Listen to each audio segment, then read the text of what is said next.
A single broken toilet aboard the Sunset Limited Amtrak train led to one of the deadliest rail disasters in American history and the deadliest rail disaster in Amtrak history. At around 9:30 p.m. on September 21st, 1993, the Sunset Limited Amtrak train pulled into New Orleans to drop off some passengers and pick up some more, and then traveled to Mobile, Alabama. However, when they pulled in, they realized that a toilet was broken aboard the train, and it took approximately 30 extra minutes to fix the toilet, making them leave at 11:34 instead of 11:04 as planned. At around 1 a.m., the towboat Malvilla was pushing 6 barges up the Mobile River and was rapidly moving into an area of incredibly dense fog. The pilot of the towboat attempted to find some trees that he could tie off to on the edge of the river, but was unsuccessful in catching one, and continued down the Mobile River until he had an accidental turn to the left, but didn't realize he actually left the river itself.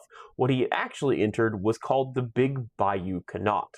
The problem was the Big Bayou Canot was closed to commercial shipping traffic because they'd had a railroad bridge that went across the river. But through a combination of the fog being so thick he couldn't see the barges at the end of the ship, as well as not being trained on how to use the radar, he believed the upcoming bridge on his radar was another boat and bumped into it at 2:45 a.m. The problem was the bridge he struck had originally intended to be a swing bridge, but it had never been fully outfitted for that, and he struck it in such a way that it displaced it slightly, but not enough to break the rails, open the circuit, and indicate a red signal to the conductor as the train passed by. And so at 2:53 a.m., the Sunset Limited, going at about 70 miles per hour, slammed into the displaced bridge and immediately derailed off into the water.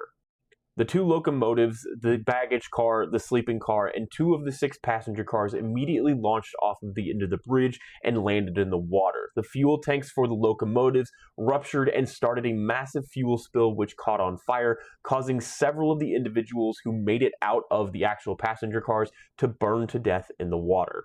In total, 47 people died in the derailment from a combination of burns, drowning, and smoke inhalation, and the pilot of the towboat would end up rescuing 17 people out of the water after he realized what happened.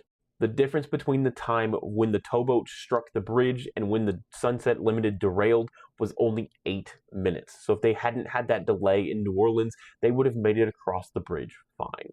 After the disaster, the towboat pilot was hailed as a hero and was not criminally charged because he was not properly trained and attempted several times to do the right thing.